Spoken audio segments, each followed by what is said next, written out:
Evening and hi everybody. Welcome to yet another session of Talking Films Online. I am happy to introduce Professor Indraneel Bhattacharya. He is going to moderate our session on force majeure today.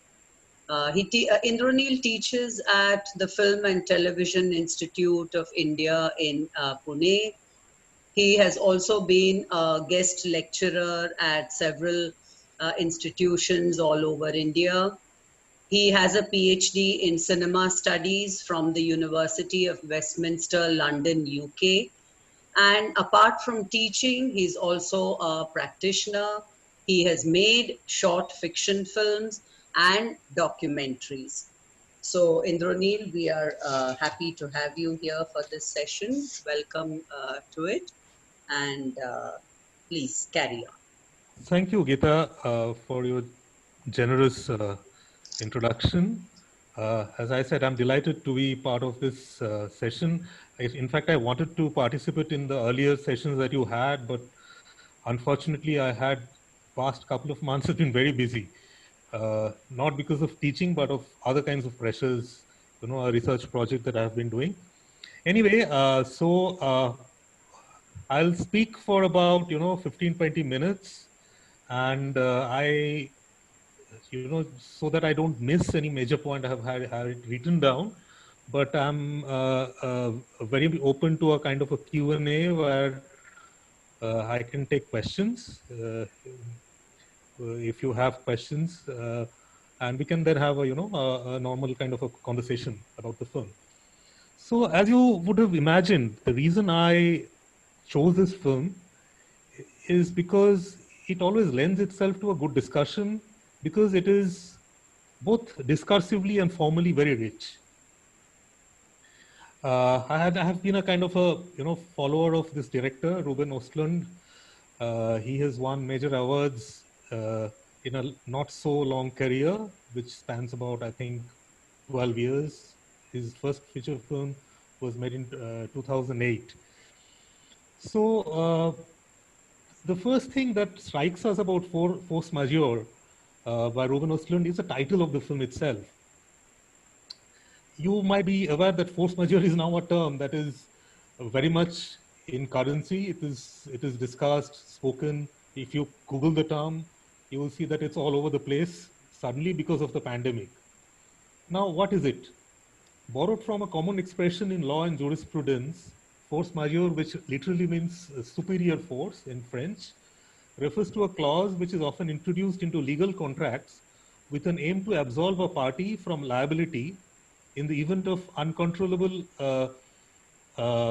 wars, catastrophes, or labor strikes. Ordinarily, the clause is invoked when events outside human agency, such as natural disasters, earthquakes, floods, hurricanes, or the so-called act of God. Recently, you would have heard our finance minister talking about act of God, when she said that, why central government is not able to share its GST revenue with the states. So it's basically got to do with, quote unquote, the act of God, which precipitates a crisis. Ruben Östlund borrows this concept, deploying it in an ironic sense, almost in the manner of a social experiment. In fact, you can look at this whole film like a social experiment.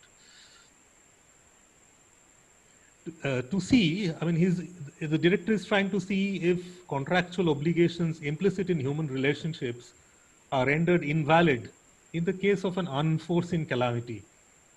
But then, could familial relationships be equated with contracts?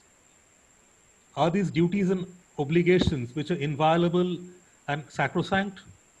What do these roles and duties reveal about human relationships? Do they make unrealistic and gendered demands on how we understand and embrace relationships?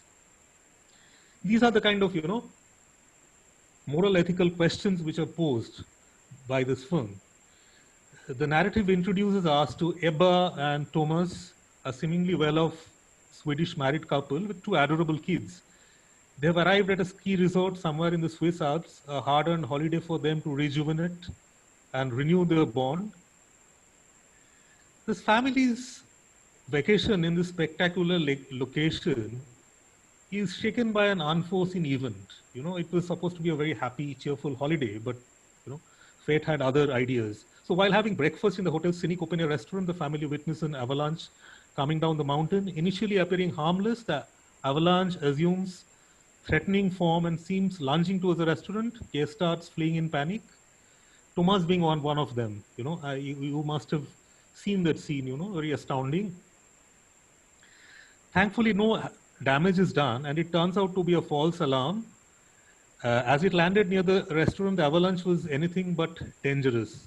It was human controlled and one of the many triggered artificially to ensure there was enough snow on the skiing ground. You will see throughout the film, you know, these explosions taking place in the snow-capped, you know, mountainside. The purpose of these explosions is to dislodge the snow from the mountains so that they come and settle on the valley. And during the night, they run this kind of, you know, bulldozers which flatten the surface. Basically, the whole idea is so that there's enough snow on the skiing ground. Now, you know, so the disaster, and interestingly, this film has often been called a disaster film without a disaster. Well, I'll come to that later on. So this disaster is a bit of a, you know, damn squib. Physically unharmed, the family is shocked and confused by Thomas's bewildering flight from the scene without first ensuring his wife and children's safety. You know, as human beings, as husband, you know, as a partner or a father, one is kind of conditioned, hardwired to first ensure the safety of your family. But Thomas does something very bewildering. He runs off.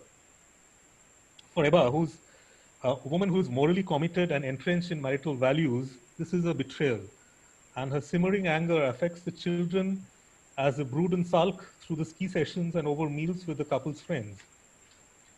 Now, Thomas's perplexing behavior during the avalanche is brought up again and again by Ebba. And while they are with friends and during private moments with her husband,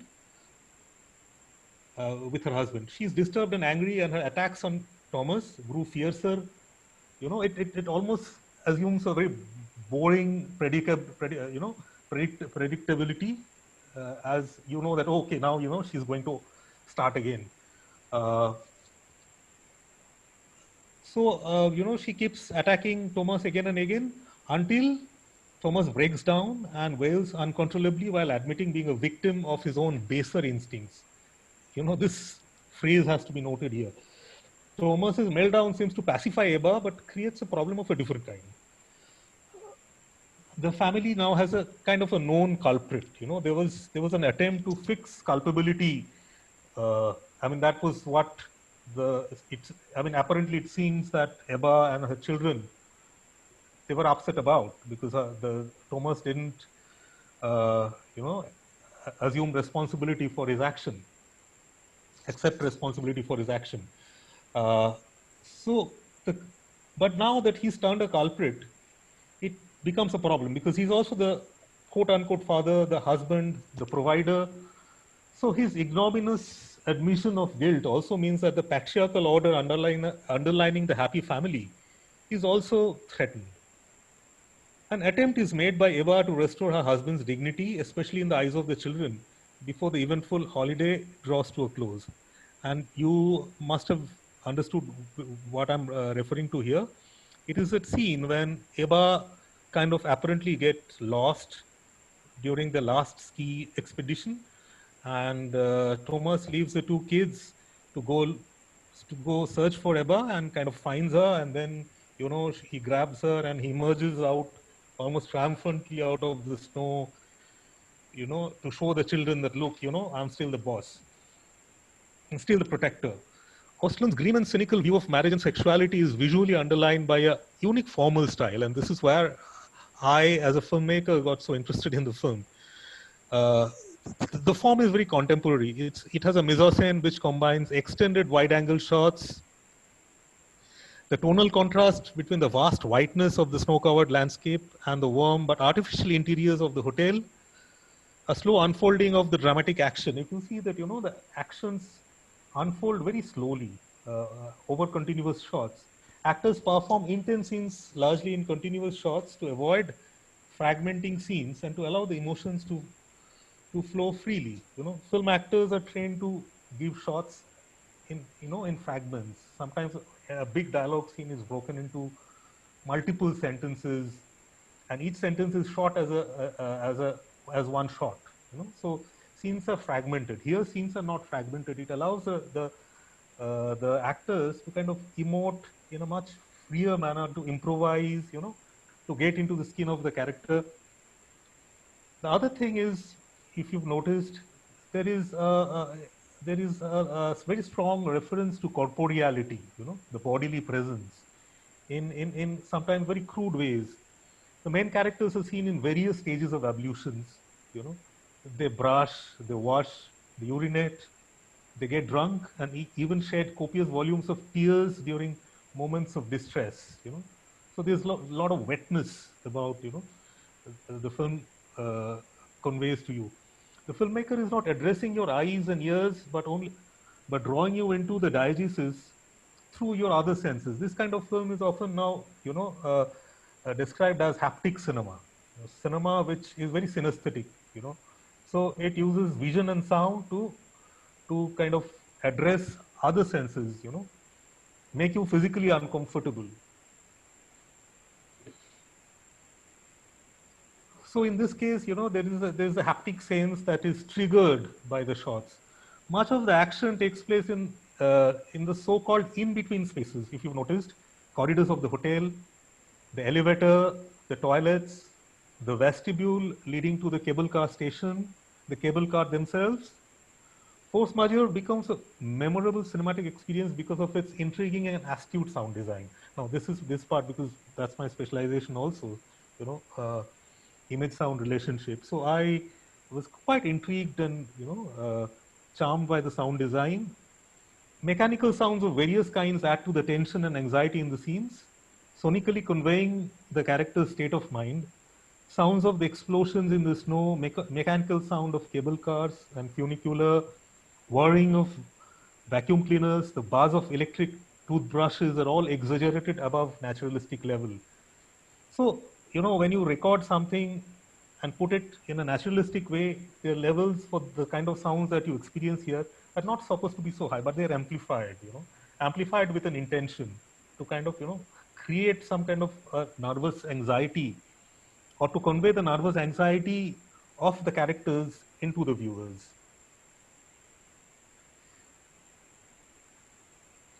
So these sounds that I was referring to transcend their functional roles and convey the simmering tension in the couple's relationship.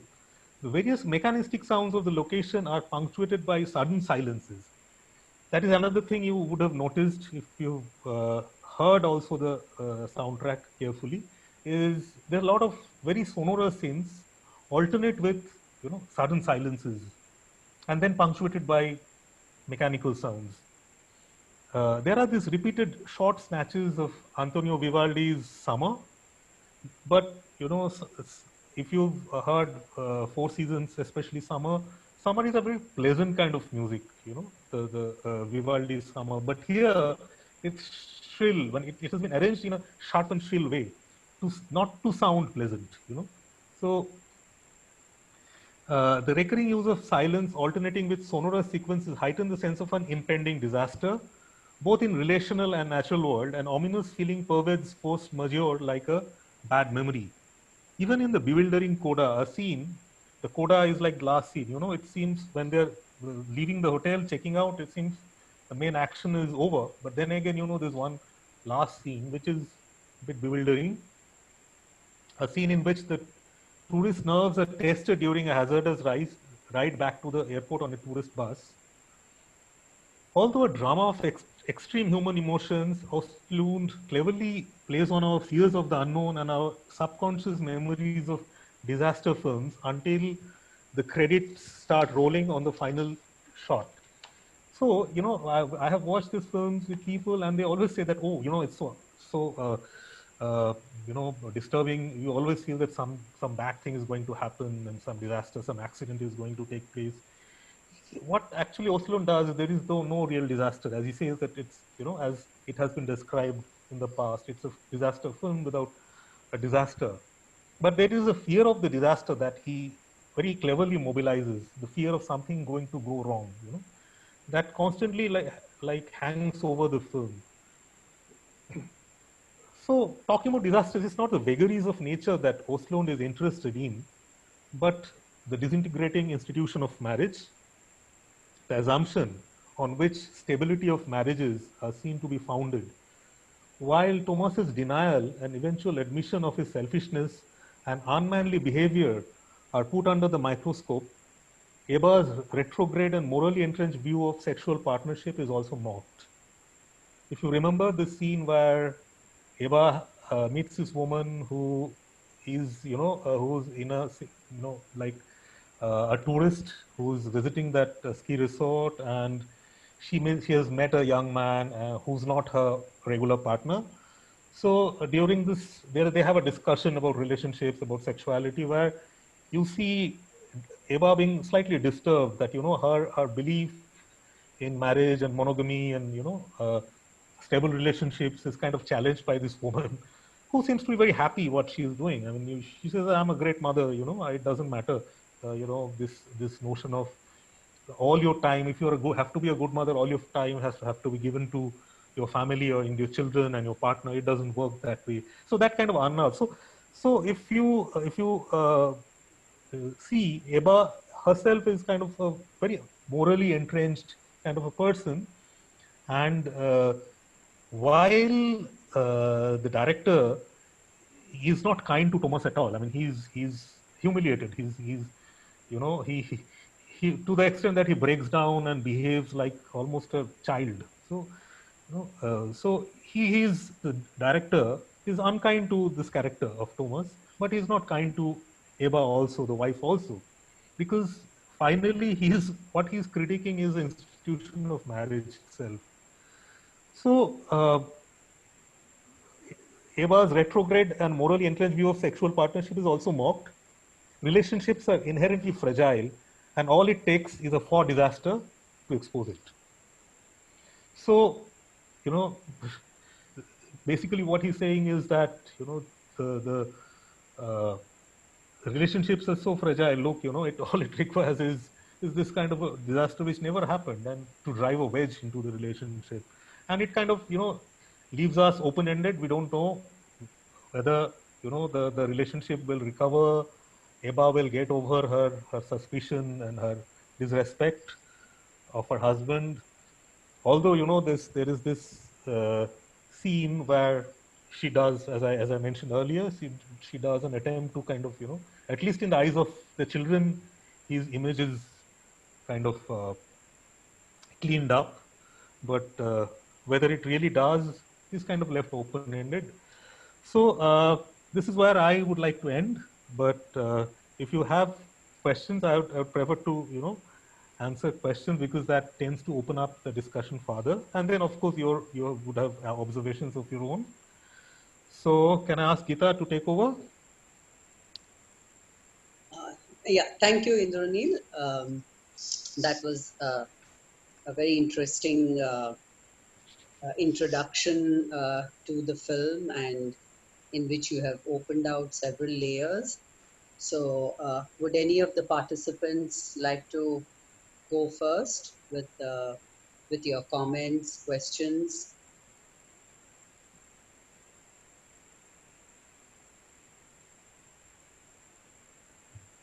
Anyone? If anyone wants to disagree with my thesis, they're most welcome. This is my reading, it's a reading. So there could be other readings as well. Good evening. Yes, yes, Layali, go ahead. Yeah, this is Layali. Yeah, I want to express my opinion. In terms of action, this film is narrative in very slow or quiet narration, so we haven't seen a lot of events. And I think the movie's main focus was on sentiment. How this experience of avalanche reframe the wife-husband relationship, as well as father's relationship with the kids. Judging upon a narrative in films, I think it becomes recently becomes purely aesthetic. I think it becomes a matter of taste, no particular frame to judge as much as we express an opinion. And almost it is average. It differs a lot from one to another. Someone could not understand treatment. Maybe he could simply say, or he was expecting another track for the film, but he is noticing a different or complete track or track of narration. Also, I want to comment on wife's reaction. Wife's reaction, in my opinion, is so expressive. She expressed her attitude not aggressively. She is portraying normal situation or attitude of any wife who saw her husband unable to protect his family.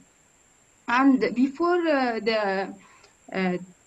this tornado has occurred, he said, no, it is controlled, it is under control.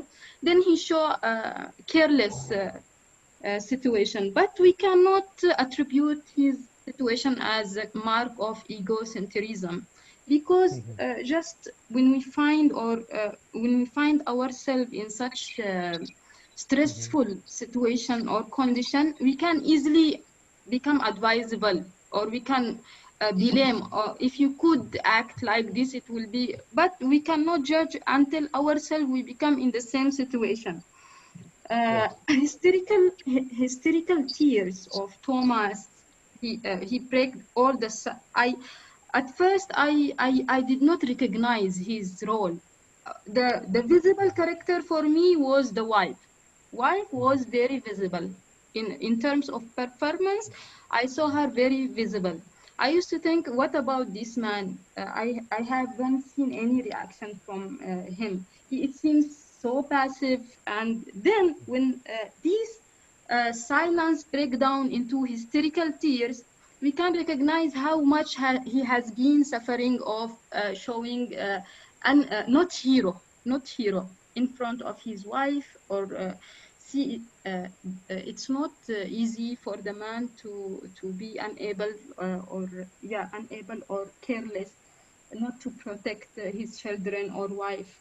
So we can see how much he was suffering, though we did not reach such attitude from his part. This is all from my side. Thank you. Yeah, thank you, Layali. Indranil, would you like to respond to that? Yes, of course. It's a very good observation. I mean, the intention of the director was never to show the wife as hysterical. I think her reaction is any normal woman in a normal relationship. Again, I use the normal within quotes. Would react like this, and compared to her, I mean, she seems to hold her ground both emotionally in terms of values, etc. Her husband seems to be kind of is a more hollow kind of a person, in the sense that he doesn't have any values entrenched, of course, because this kind of thing doesn't happen just like that.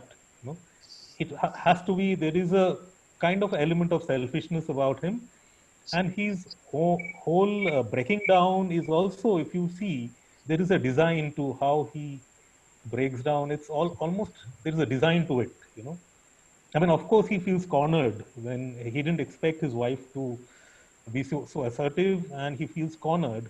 But there is also a kind of, there is a kind of play acting in this whole the so-called man cry thing. He's just his breakdown in the end. It's also a kind of element of design in that. The other interesting thing, I mean, I kind of talked briefly about it in the beginning, is whether our expectation of relationships are gendered. That the man has to be protected, the protector and the provider, and the woman has to be, more of the nourisher. Whether that reaction is gendered, or also, coming back to the title again, force majeure, whether when survival really matters, then all these assumptions kind of are swept away.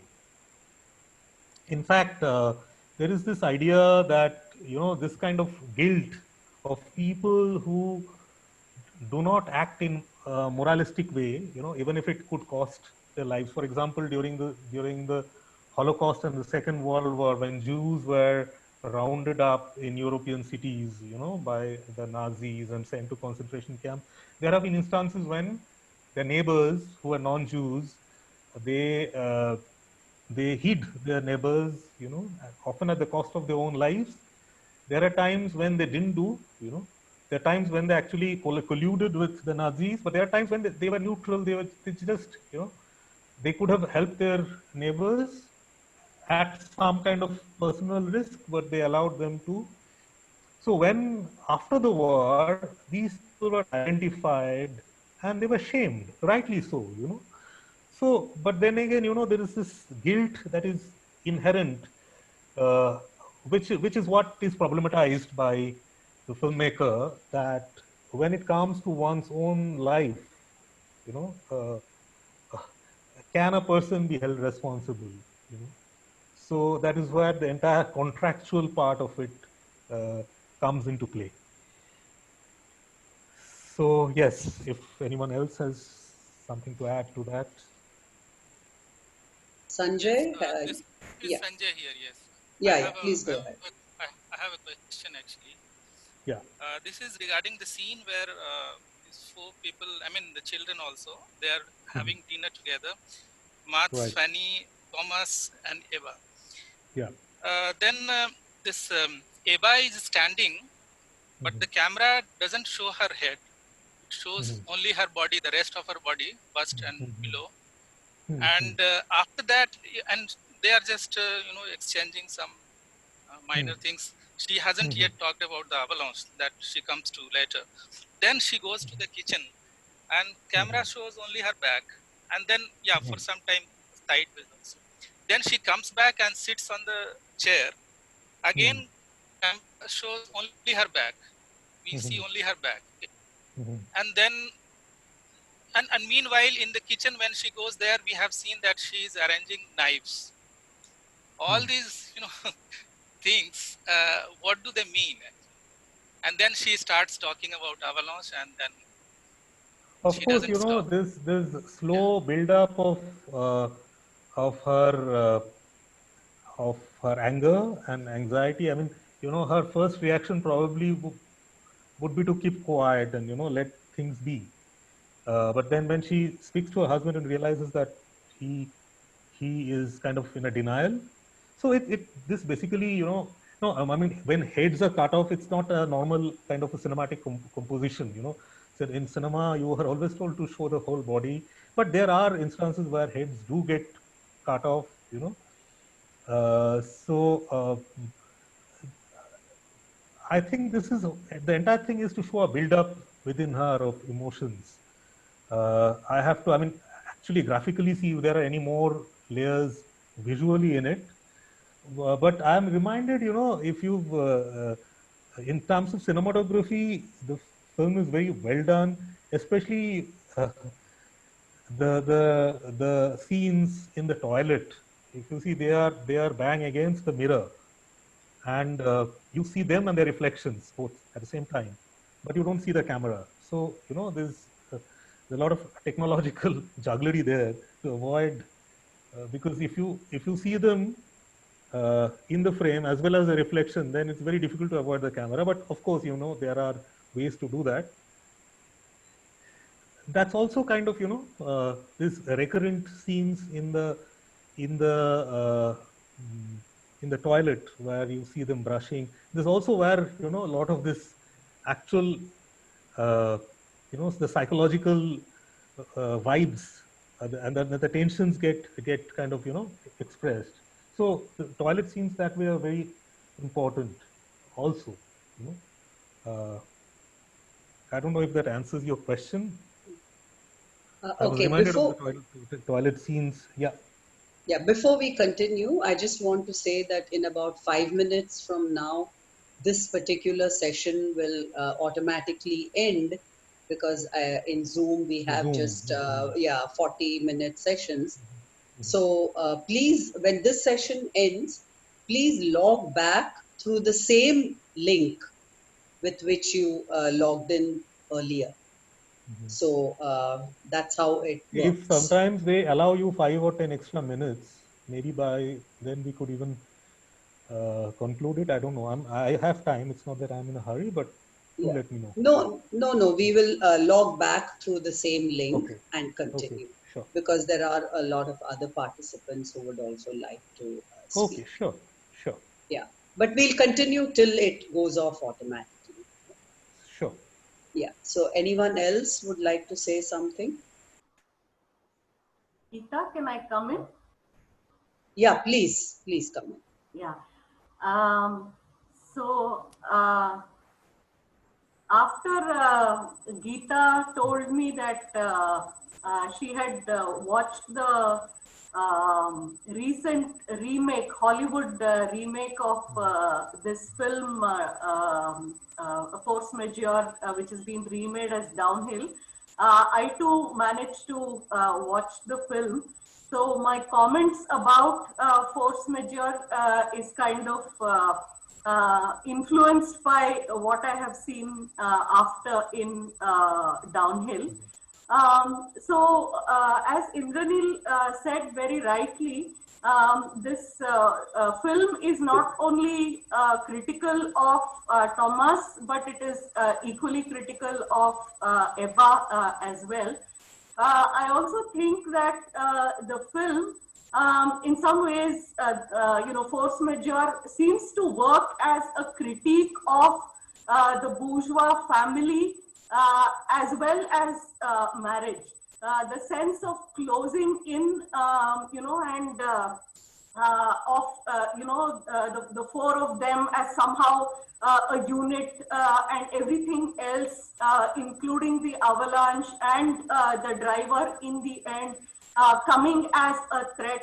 So this seems like, as Indranil said, it's a vulnerability, the vulnerability of the bourgeois marriage and family is kind of externalized or externally mirrored through the perceived threats. I mean, Ebba's perceived threats.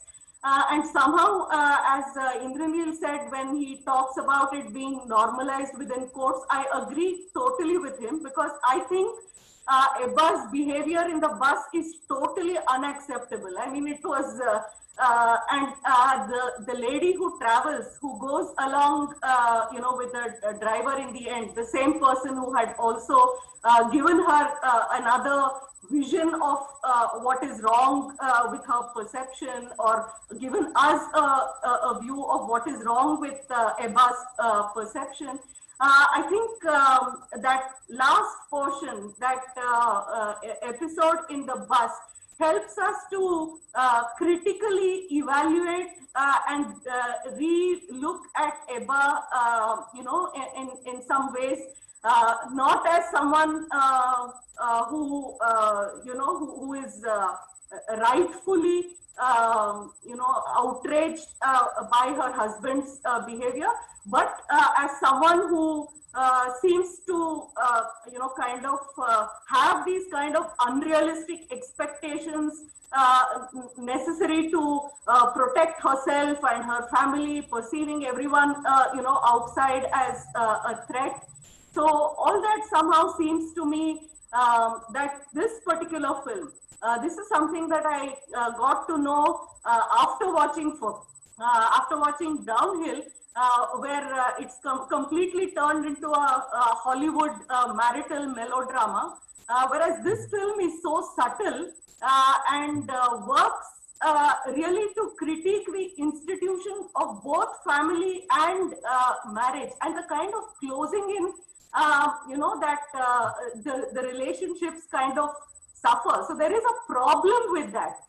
Not a problem with the institution per se, and the individuals themselves in some ways are playing out fairly, I mean, the values that they seem to operate with are a problem rather than the individuals or the characters per se. This was my own take on the film. Very nice observation, Nicola, especially. So, yes, I think, Nicola, I think your observation about the bus and the fact that finally the woman who remains in the bus is that woman with whom Eva had that interaction. That's also a very telling comment itself about, this alternate possibilities that we have as opposed to the conception of the bourgeois family and its inherent anxieties, and largely that in the West, not so much in India, that marriage is a crumbling institution. I mean, there are no two opinions about it. People are in civil partnerships, people are having children, but they're not married families in the way we understand, both in the West and in India. So, yes, and the fact that the Eva's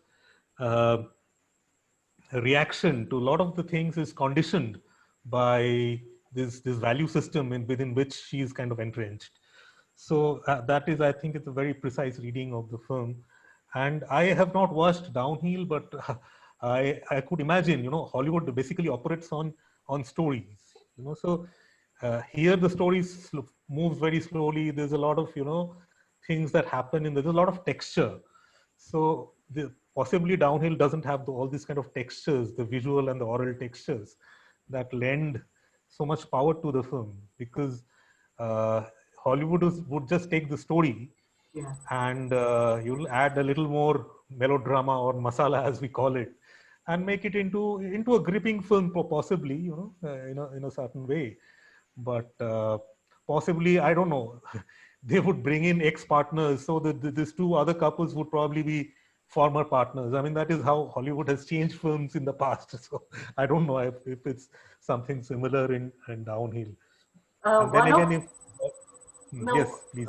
No, one of the most horrifying changes to me was this last scene that you mentioned, where where Thomas brings down Ebba. I mean, nothing is really spelled out. He's going there and helping her, and we see them emerging from the mist, and possibly it's an act that they have put up for the children. But things are kind of unsaid. But in the Hollywood version, when he goes to rescue, when the husband goes to rescue her, she says, I'm actually going to, make you a hero to your children. So there's actually a dialogue which, which takes away the power of the film. Yeah. So because even when I say this reading, that it's probably, probably it's a play acting, but it may not be, Yeah, right. So the ambiguities are kind of completely destroyed by kind of fixing meaning in this fashion, and giving explanations to various things which are somewhat unpredictable and give it a kind of mystery. So we don't know, for instance, that party scene. I don't know whether they're actually there. He's actually there. Thomas is actually there at this greenish, there's this green light, and or is it something that he's imagining? Of this, this single men who are celebrating a very aggressive kind of a party. Yeah. So I think he's kind of supposed to be part of it, yes. But then again, we don't actually, because the visual was so blurry that we don't actually see him, and they're all masked. And at the same time, he's also sitting outside the corridor. So is it something that he's kind of imagining, or is he actually there? So things are very ambiguous, and nothing is spelled out very clearly in force majeure. Whereas over there, an explanation is given for everything that happens. So, but overall, I think the critique that comes through, of the institution of marriage and family, and the kind of security that it seeks, which is in some ways itself very futile, that comes across to me very strongly in this film, which I liked very much. In some ways, yeah. So. Yes, this is something that I want to add to, which was not there in my introduction because I didn't know how much time we would have. Now that we have a little more time, this film is a product of the times that we are, not only in terms of values, but also in terms of the cinematic technology which is deployed, because this is a film which is only made possible because of digital technology in terms of use of color and also in terms of use of sound. For example, I was referring to these scenes when you see, when you hear, very sonorous, noisy scenes of mechanical sound and stuff like that, and then suddenly you have a silence, and then the silence is punctured by a very distinct another kind of sound. The silences that you have in this film, and when you hear the silences, suddenly you feel that sense of alienation and anxiety. Especially a scene, if you remember, that Eba is moving alone in a cable car, and and there are empty cable cars passing her from the reverse direction and making a sound, and that sound is not just a functional sound; it's also telling her state of mind, her disturbance, right? So, that when that scene began, it was a stark kind of silence. That kind of silence was not possible when we used to shoot on film, because film, when it passes through a sound projector and a sound projector, you'll always have some noise. So that kind of perfect dead silence, that is possible in digital technology where all sounds are removed, because in film you'll always have some sounds. What we used to call silent soundtrack would always have some ambient noise or room tone. So so in terms of sound, the dynamic range of digital sound, the difference between loudness and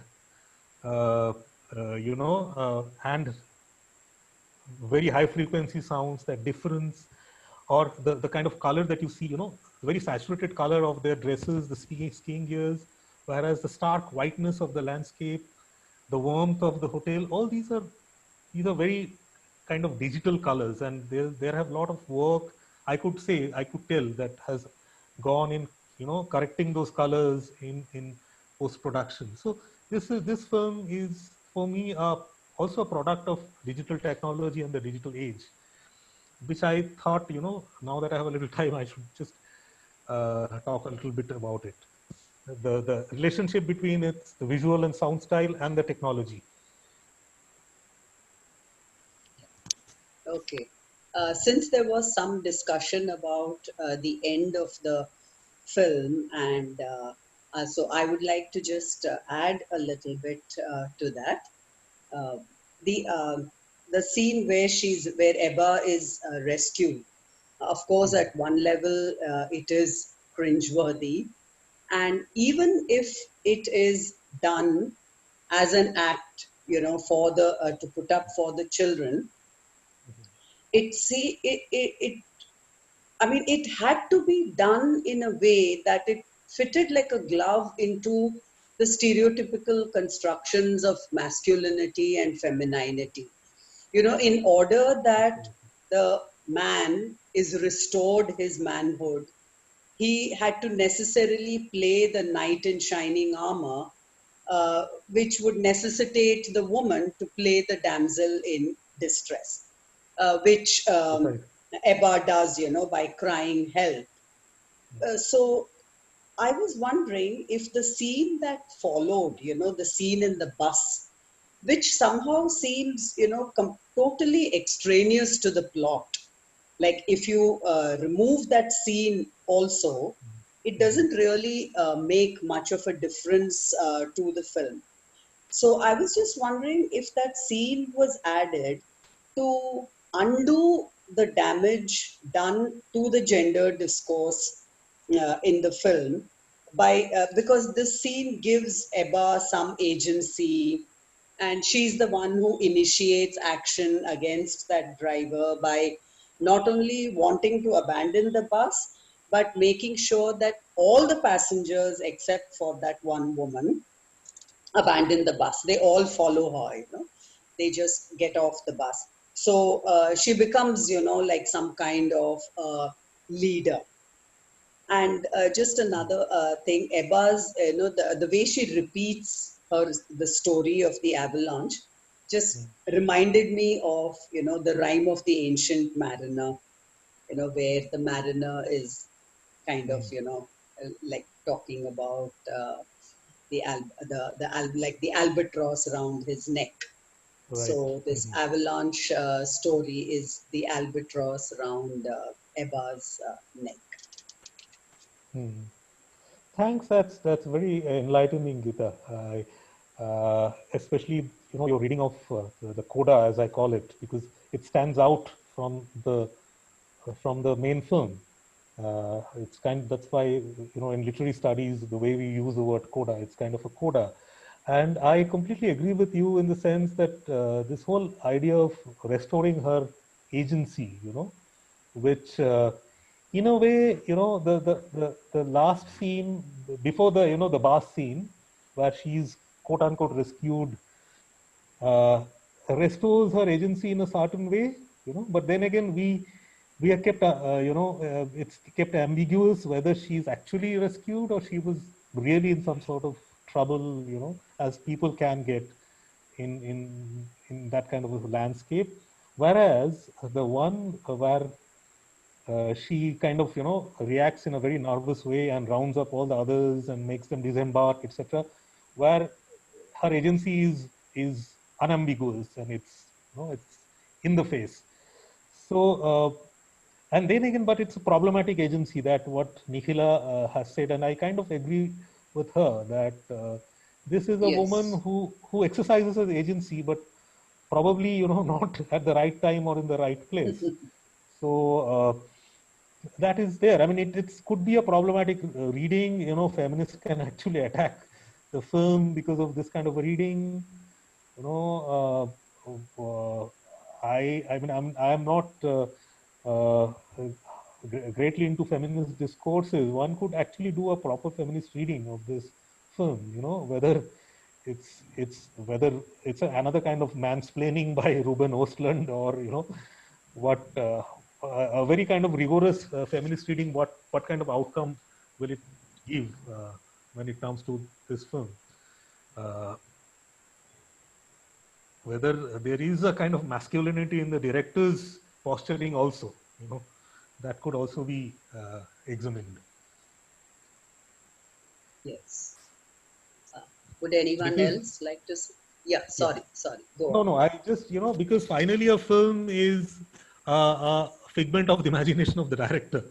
So we have to kind of, it's a way of also reaching the director's mind, while we do discuss texts as being autonomous and, characters having their own, own life. But then again, these are all created by the director. Yes. And the writer. Yeah, sorry.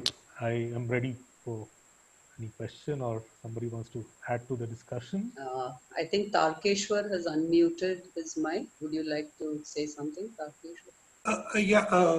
Yeah. Rather than looking at it as mansplaining or feminist perspective, I think there is a tension between what the narrative says and the narrative conclusion.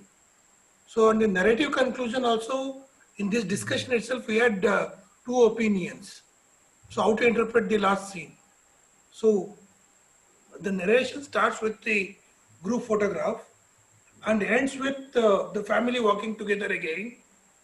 Of course, now with other families.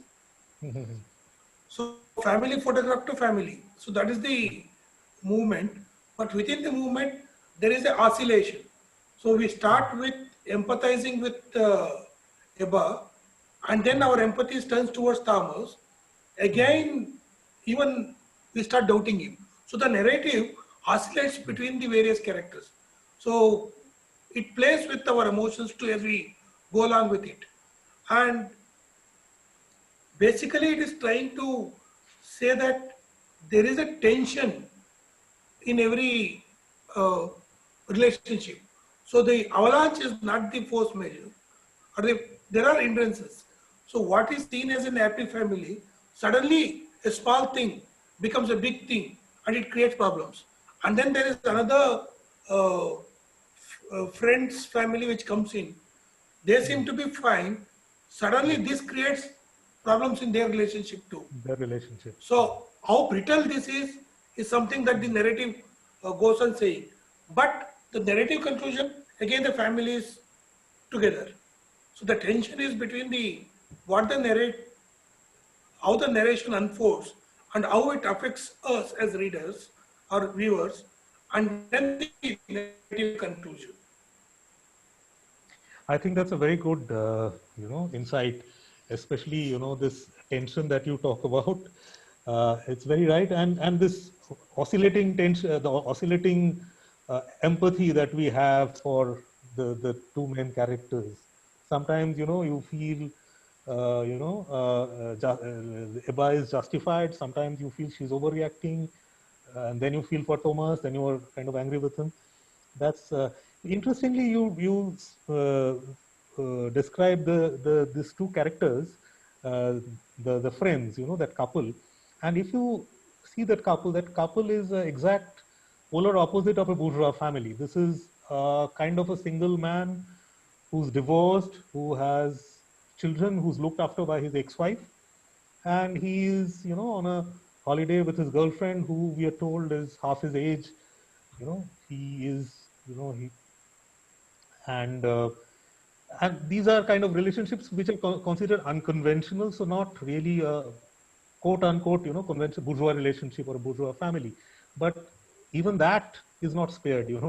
It shows that how even in those kind of relationships which defy convention, even they are susceptible to sexual tensions or sexual politics. So I thought that that was a very interesting part.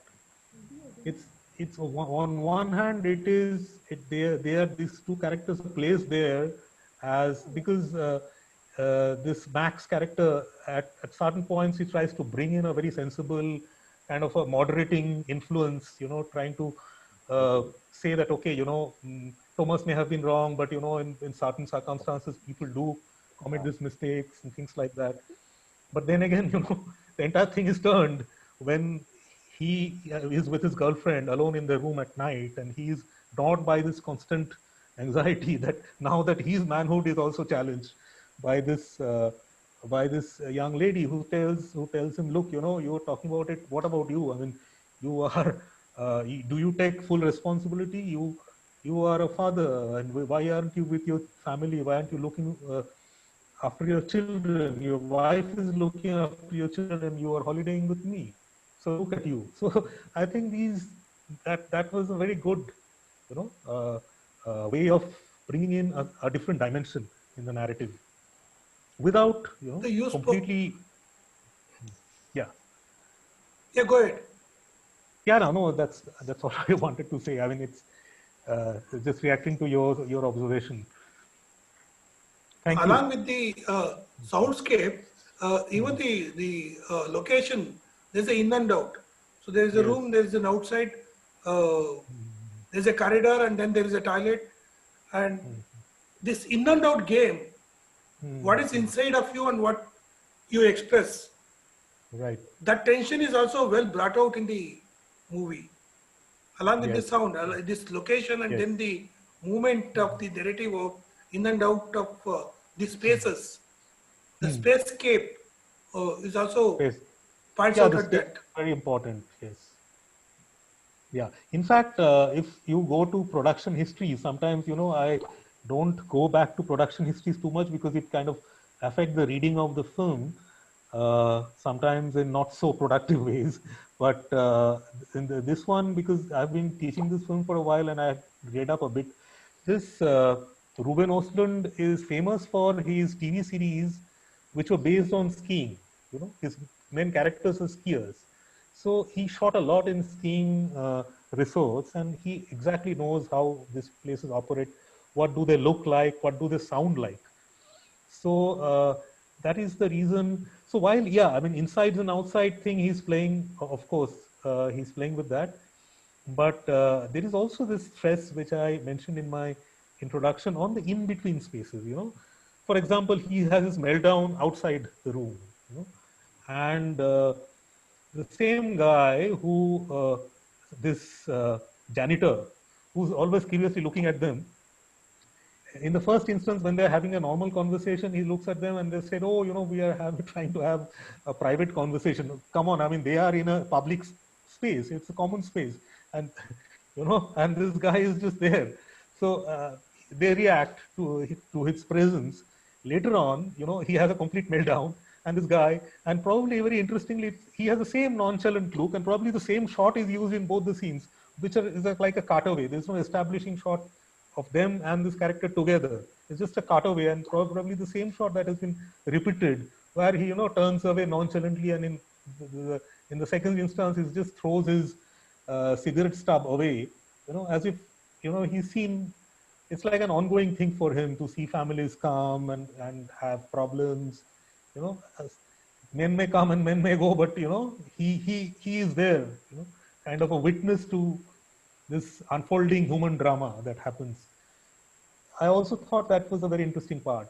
So in between spaces like the corridors, those stations where they have to board the cable car, the vestibule, the kind of corridor that leads to the cable car, where a lot of these kind of actions happen, actions or non-actions, because they're not talking, they're just there, they're thinking, and the camera stays on the face. If you notice that there's hardly any close-ups in the film, barring, I think, one scene where after she goes alone, Ebba, she disembarks from the cable car. Before she goes on the ski, she kind of sits down and, relieves herself in the snow, and then tears start trickling down. That's only when, you kind of get a proper close-up of the face. Whereas we know that in films, close-ups play a very important role. I mean, because faces express so much all the time. But here, close-ups are almost, not almost, they're totally absent, barring that one scene. And most scenes are shot in, wider angles. I thought I'll just add that. Would anyone else like to come in at this point? I think Chandrasekhar has unmuted his mic.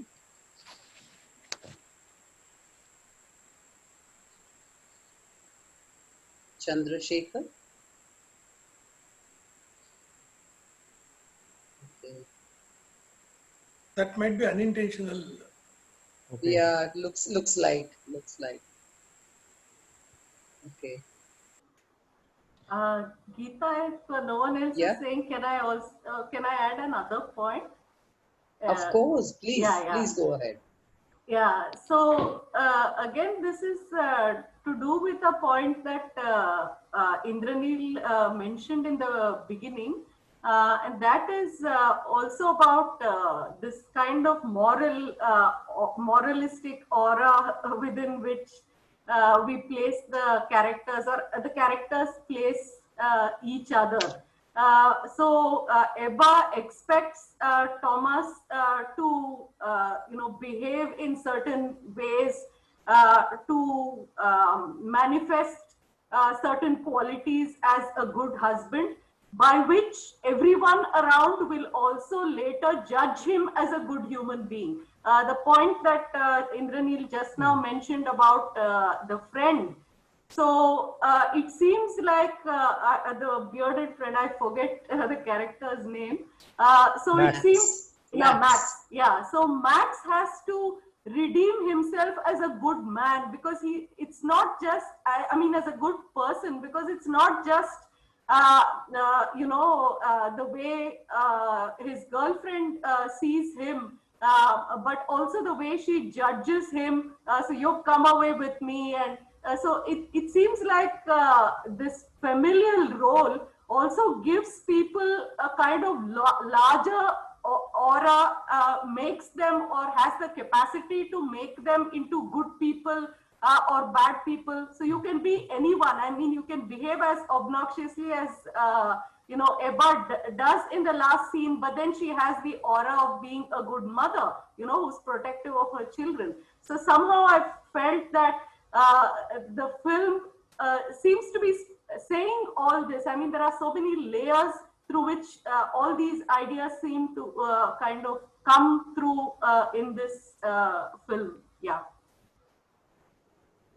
In the same token, if Ebba had abandoned the children and run away, you know, picking up her phone and her gloves like her husband did, I think everyone, you know, the audience as well as the film itself would have been, I guess, far more critical and far more judgmental without a trace of forgiveness even. Perhaps that again is, you know, like feeds into our very ways of thinking about gender roles. This is Sanjay here. Yes, hi. Yeah, go ahead, Sanjay. Yeah, actually, yeah, to respond to Geeta, actually, she does that. By the end of the film, she does that. She insists on stopping the bus. She requests the driver to stop the bus, and she comes out immediately. She gets off. She doesn't think of her children, because that time also, and she behaves in a similar way as Thomas has already behaved when there was an avalanche. So it seems that she has forgotten that there are children inside the bus, and she should have taken her children first and then come out of the bus. So it's basically about the vulnerability of the human beings. It's not about like how, of course, the husband is supposed to play the role of, a hero as, you know, as chief of the family. Thomas is not able to fulfill that responsibility. But the point is, when we see the title of the film, the international title is Force Majeure. And as you have already explained, Indranil has already explained that, you know, in the legal terms, what it means, that when there is a kind of catastrophe, then you excuse the person from the responsibility. You are not, even if you do not fulfill the responsibility, like some people are saying whether pandemic is that kind of situation. No? So if you are not able to fulfill your responsibility in a contract, if it is at all a contract, that's a different issue, because already Indranil raised that. But the title, we have to go by, you know, different titles. Like in English, in international title, it is Force Majeure, and the original title is Tourist, which seems to be very neutral to me.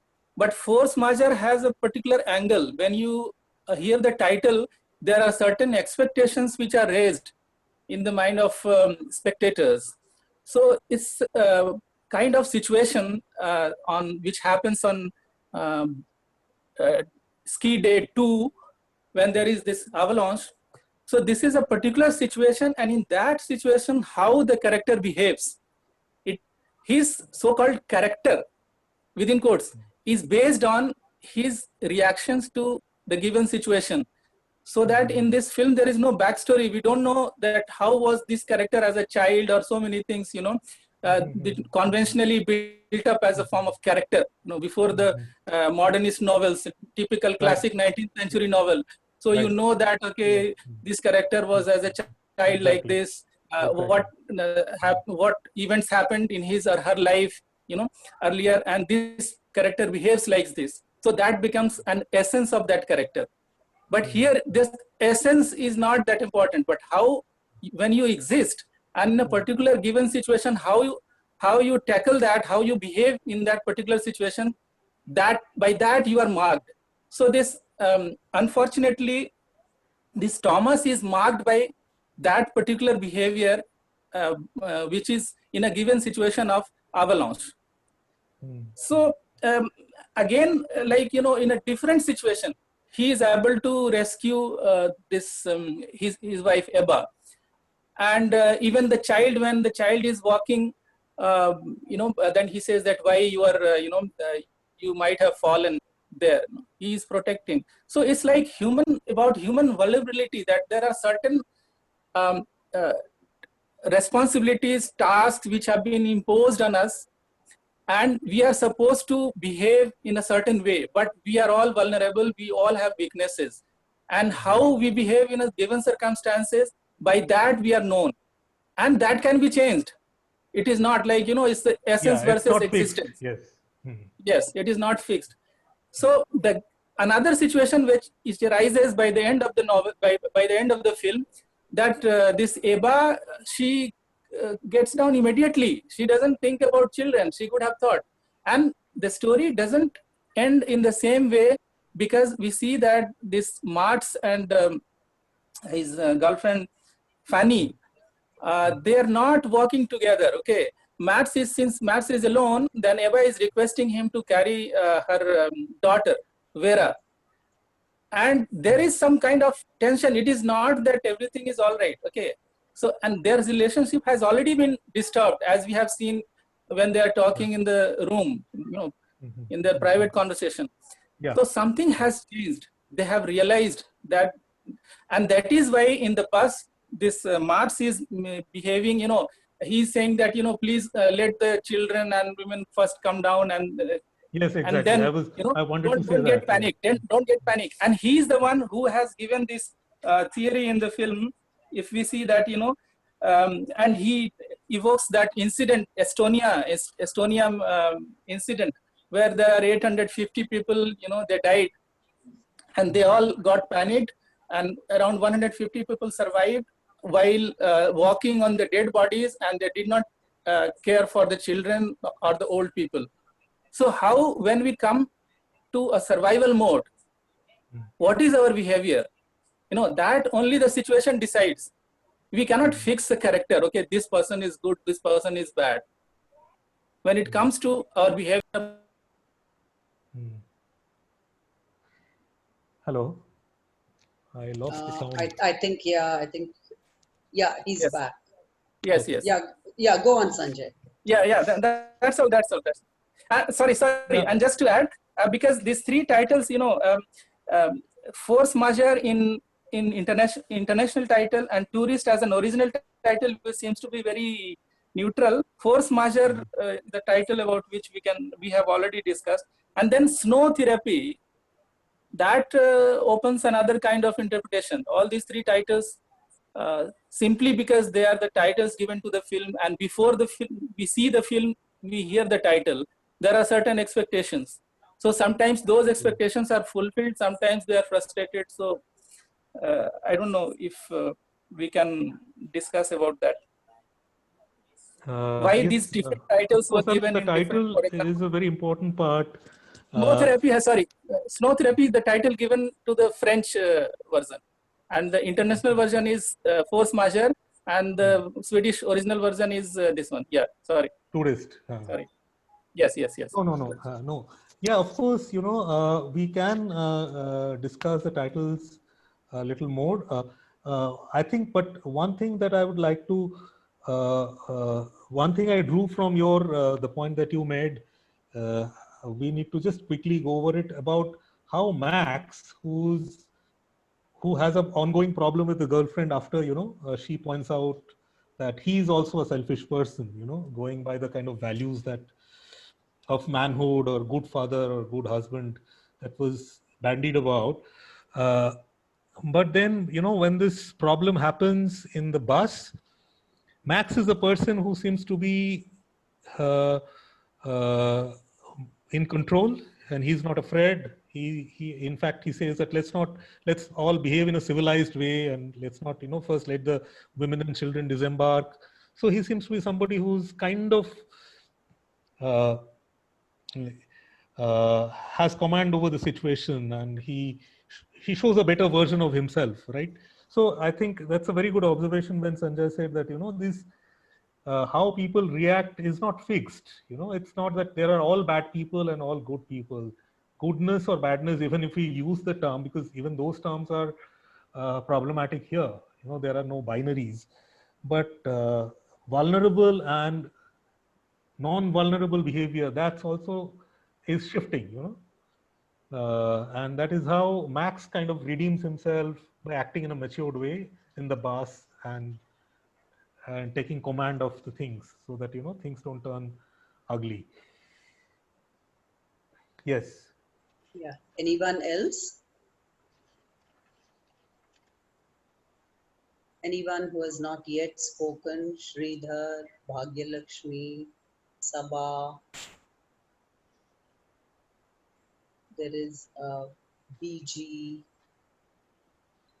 Anyone would like to add to the discussion? I do have the similar opinion like Sanjay. In the times of crisis or in the times like unexpected things, people may live a life of exile. They may not bother about they try to protect their life than thinking about their family or someone else. Though people after the event may think about it, but while now look at the pandemic. So people talk about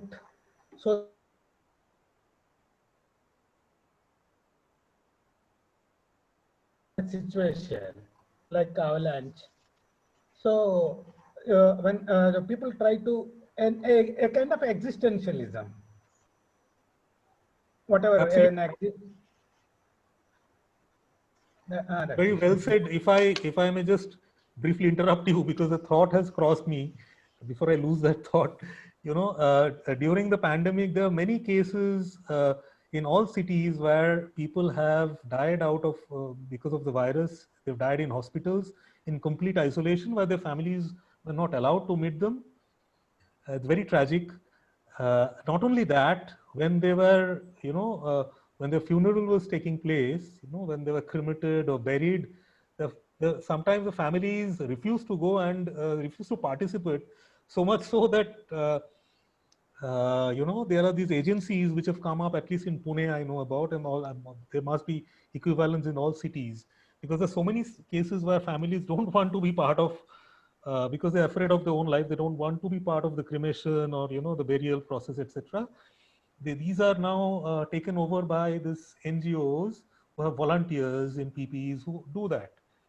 Of course, there are times the family do participate, but there are many times when the family just washes their hands off. So it shows that, it kind of proves this contention that in times of crisis, human beings behave in ways which are considered cruel, quote unquote again. Sorry, Sridhar. I thought I just... Sorry for interrupting. It is done. You are also of the same opinion. No, I thought of this example. It just came to my mind. Anyone else? There our critical thinking doesn't work. Rather, it's like Camus says, exist this one, and a life of exile people live. Than relationships and others, consent for fellowship or fellow men. This appears to be the dominant real human nature. It is. I think I just want to chip in here before essentializing that survival instinct is the basic instinct. We see that the social responsibility, economic constraints, the economic factors do play a major role. So the groups that have come up in Pune, they will be working for some money. Or somebody else would be ready to sacrifice their life for some other political cause or a social cause or even a familiar cause. So even at the cost of their own survival. So I think let us not essentialize that survival instinct is the basic instinct. No, it seems that at the end Sanjay, Sridhar and even Indranil were agreeing to the point that survival instinct is the basic instinct. That's how the narrative, that's what the narrative tells us when we watch the narrative. So in different contexts, it could be different. So there's no need to essentialize it. That's the warning that I just wanted to No, sorry, I didn't say that. I didn't mean that. Because if you're talking about existence, when there is no essence, because I said that even if you say that, this is human nature. So you essentialize human nature. So I am against essentializing human nature. So there is nothing like that, Yeah, I agree with you rather than there is no difference, I'm telling you. Okay, fine. I'm not saying that this is the human nature, that in survival mode we have like that. Yeah, I'm fine, saying good. In any way, but there is no predictability.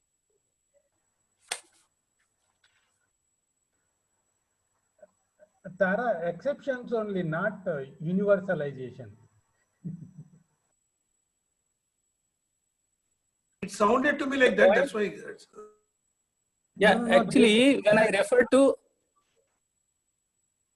when I refer to modernist novels, there is no character, there is no consistent disposition that you can predict that this person will behave in a particular way. So you are judged only by the situations, and that you can change also in a different situation if you behave differently. So it can change, though there is no fixed essence.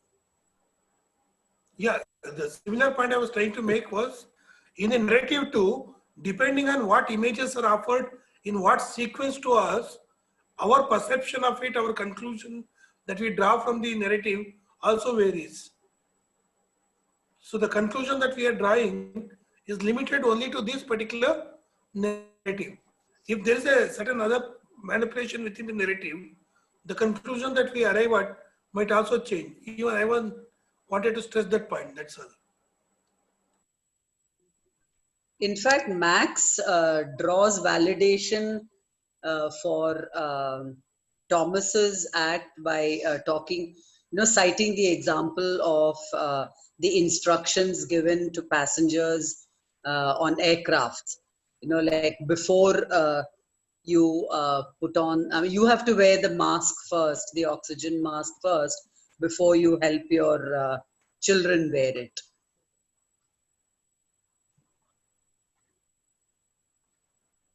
So it's, I guess that also feeds into that survival discourse.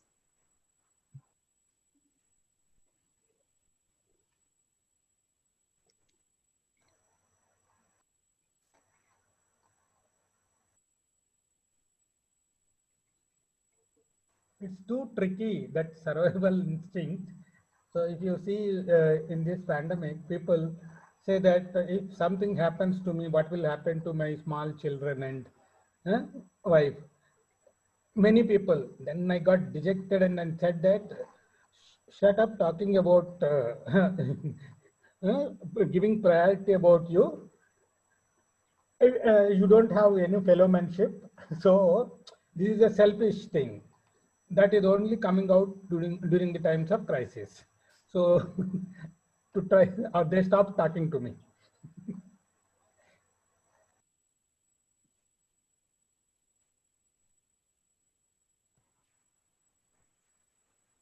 This structure of the film is also interesting. Again, it is divided in 5 days that closely follows the plan of 5-act play. And it follows the model given by Freytag, that on the first day they are shown to be together as there is a photography session, and they are presented as a family, typical bourgeois family. Then the second day, then this is the rising action when there is avalanche, and the entire plot depends on that event. So that's a very important event, and which happens on the second day. And then third day we have the entry of Marx and his girlfriend Fanny, and then they are discussing. So that and that also is the third day. This boy Harry, he says that I am afraid that you are going to divorce. That's the sentence. it is dropped like, you know, a bombshell, because till now they have not discussed explicitly, you know, and there is some tension, there is some problem, and they are expressing it, but not like, you know, it can go to the extent that it can damage their relationship permanently. So when this little boy says that, you know, it becomes like a turning point in the plot. And then you have the falling action as the fourth day, and then the fifth day is like what we call denouement. Then we have, you know, they are leaving the ski station and they have boarded the bus, and whatever happens, that finally leads to the denouement of the whole act. So that is, the whole film has been divided, like last time we were discussing, they were divided in different act 1, 2, 3, 4, 5. Here they are named as day 1, day 2, ski day 1, ski day 2, like that. And so it's very well structured in that way, which builds up that dramatic potential. Thank you, Sanjay, for bringing that into our notice, especially the child character and what the child says, that is actually, as you said, there's a tension between the two, but they're not thinking in terms of divorce. But the boy predicts it, and then it dawns on them. So the boy's statement accentuates the crisis further. So I wanted to make, I thought somebody would talk about it, but Sanjay finally brought it out.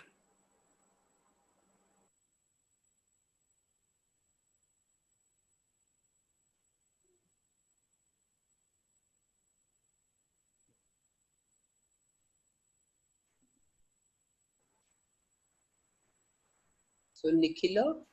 Yeah. No, I was just saying that in downhill, this structure is completely absent. Oh yes, yes. That is, yeah. That's a, and it ends with a waltz and all that. Yes. Yeah. I was also wondering about the music, that he has used Vivaldi's Yes. Summer. Summer. Yeah, though it is supposed... when it is winter, he has used summer. Yeah. Right. Yeah. That's true. But lovely music nevertheless. Yeah, but that heightens that intensifies the drama. Yeah. Maybe he's trying to say that in winter, you should, I mean, there's so much, you know, intensity and heat in the tension. So for that reason, he uses the music of summer instead of winter. Yeah, but in fact, you see this kind of in ski stations, as there are artificial means of creating snow. Either you know, from time to time there is explosion, so which lengthens, you know, the period of skiing. Yes. So it is not only restricted to, let us say, December or January, but it can increase that period up to go into March, maybe February, March. Yes.